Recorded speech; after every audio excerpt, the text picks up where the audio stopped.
pessoal, bom dia, ou boa tarde, boa noite, provavelmente bom dia. Esse vídeo aqui a gente continua a nossa discussão pensando num dos binômios que a geografia trabalha, que é natureza e sociedade.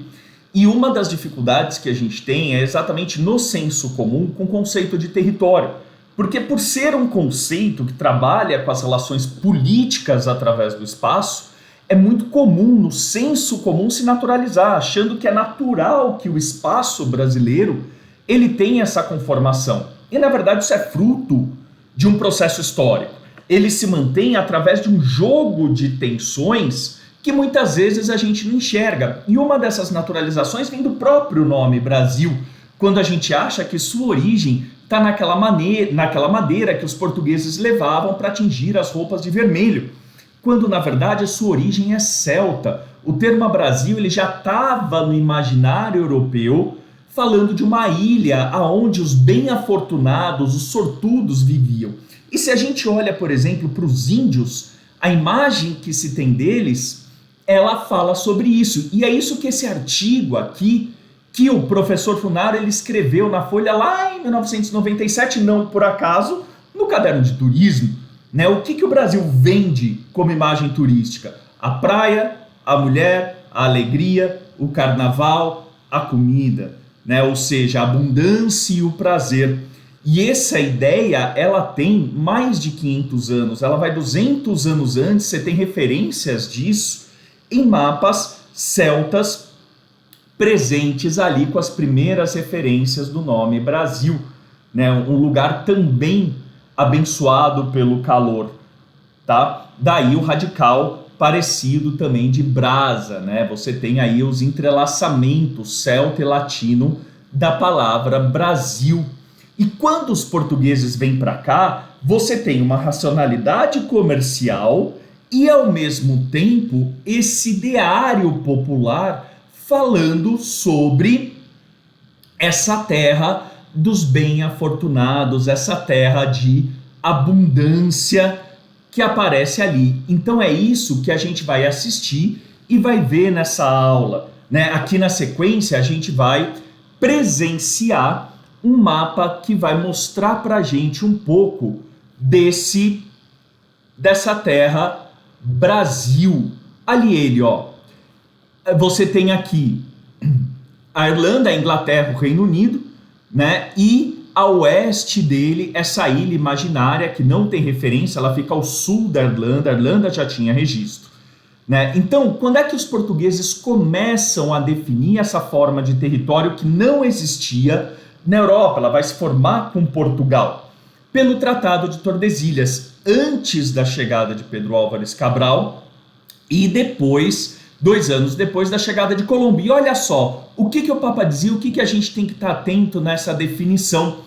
Ele falava o quê? Você tinha uma igreja que acreditava que a Terra era plana e as navegações trazendo as ideias e informações confirmando que a Terra é redonda.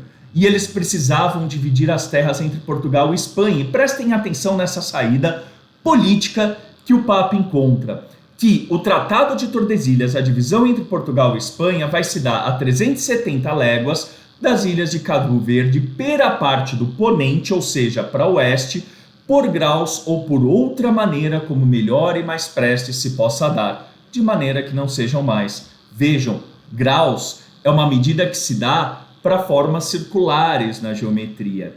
Porém, como ainda você não tinha consolidado a disputa dentro da igreja se a terra era plana ou redonda, o que se faz? Se o Papa aceitasse isso, ele estava aceitando essa visão dos bispos que defendiam a terra plana.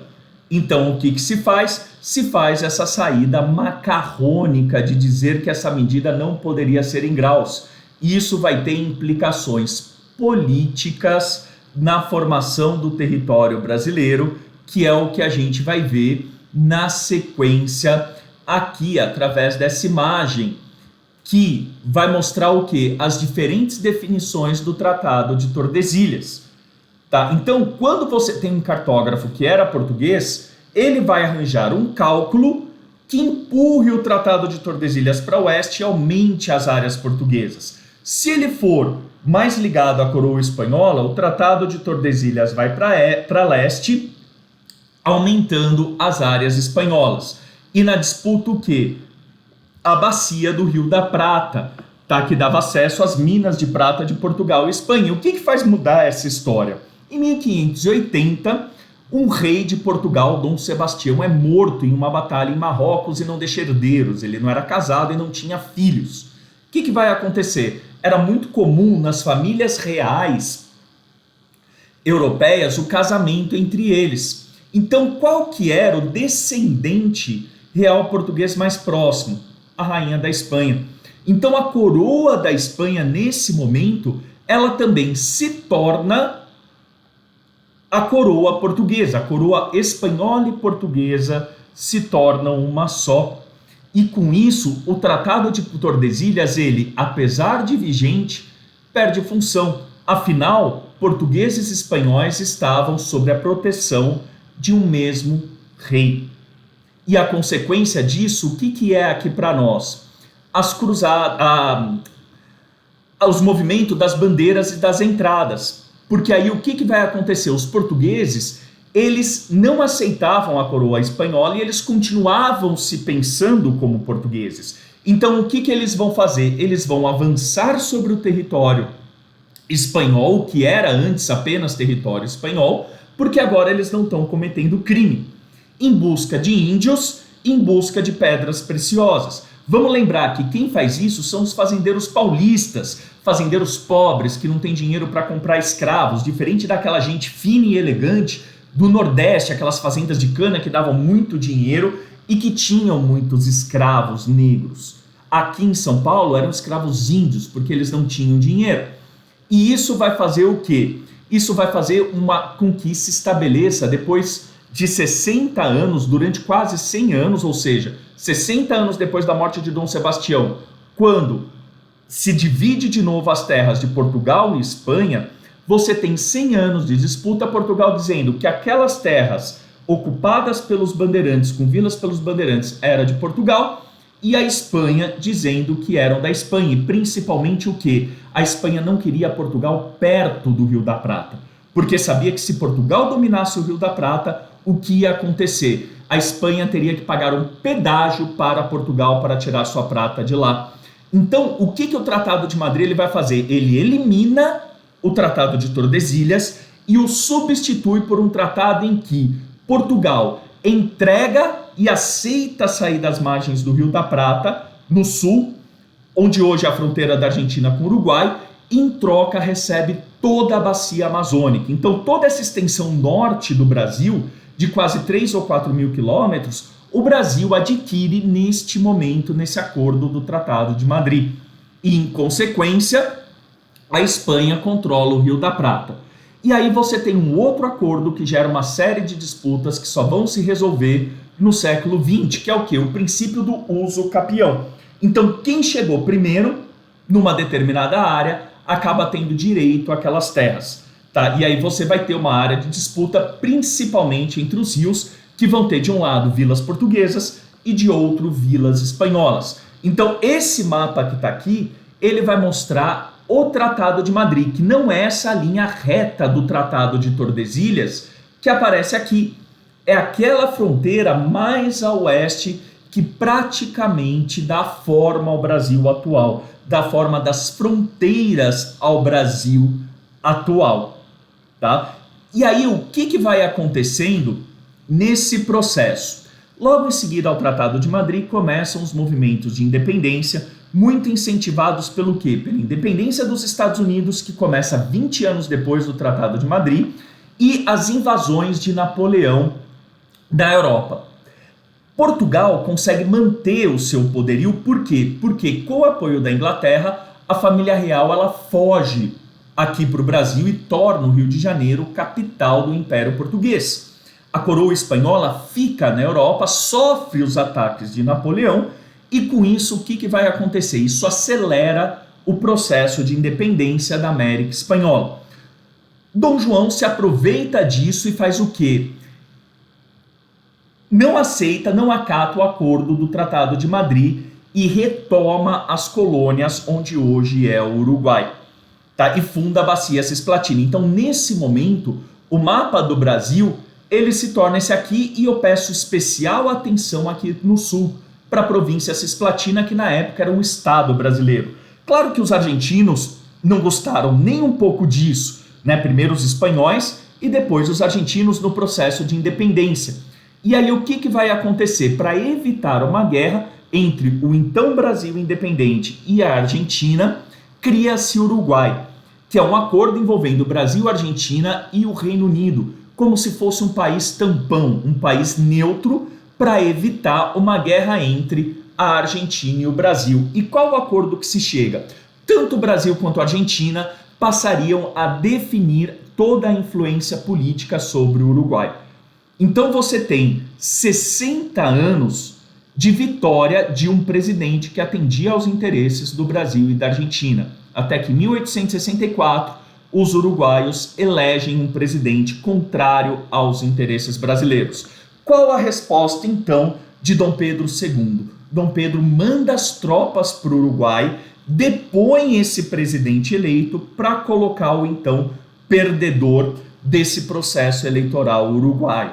Claro que isso acende o alerta em todos os países da América do Sul, principalmente o Paraguai, que era o único país, além dos Estados Unidos, a terem indústrias aqui no continente americano.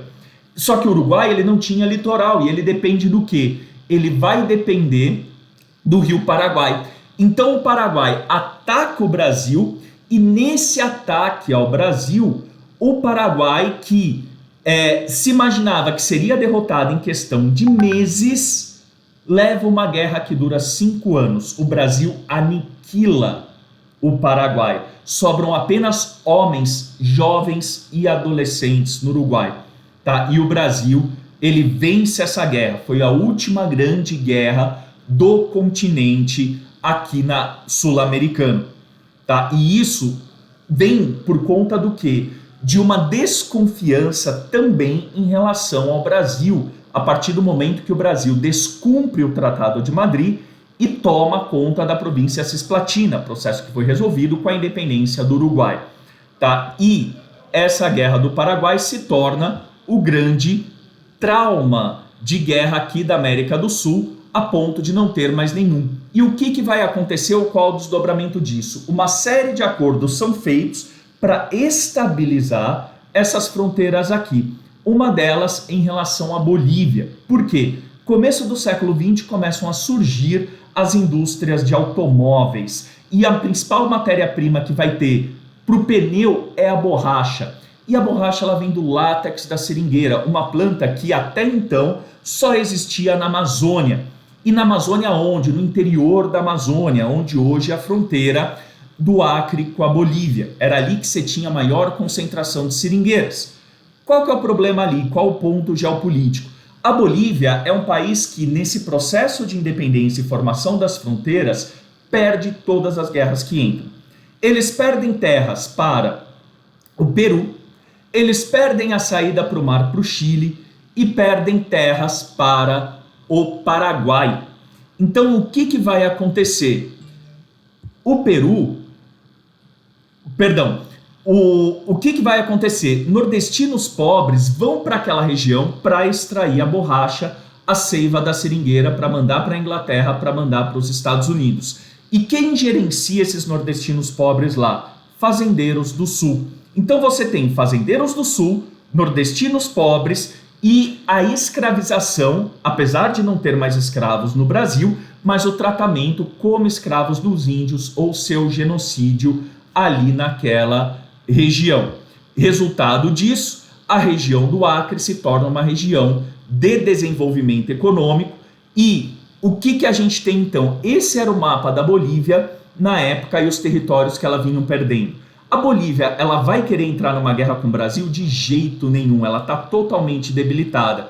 Então, qual a saída diplomática que se faz? O Tratado de Petrópolis. E o que se faz nesse Tratado de Petrópolis? Os fazendeiros, junto com seus trabalhadores, pedem a independência do Acre e anexam o Acre, depois pedem a sua anexação ao Brasil. E aí o Brasil paga e fala, nossa senhora, eu acabei tendo que resolver a questão. E o Brasil, para evitar uma guerra com a Bolívia, paga pelo Acre, o Acre é incorporado ao Brasil. É daí que vem aquelas piadas, o Acre não existe, o Acre tem dinossauro. Do que? Vem desse momento de negociação, desse surgimento do Acre e anexação dele ao território brasileiro. Até então e desde então, o Tratado de Petrópolis, ele foi o último grande tratado, tem mais um por volta de 1910, que acaba estabilizando. Tá? E a gente volta a essa ideia atual do Brasil, que acaba coincidindo com uma história que vem lá dos celtas, esse imaginário do Brasil como uma terra de afortunados e abençoados pela natureza, que nada mais é do que uma construção histórica, que está nas nossas mãos construir um país e um país de direitos a partir dessa história, né? A partir desse movimento. Então, pessoal, prestem atenção nisso, bons estudos, cuidem-se para cuidar daqueles que vocês amam e para cuidar daqueles que são amados por outros. Tchau, tchau.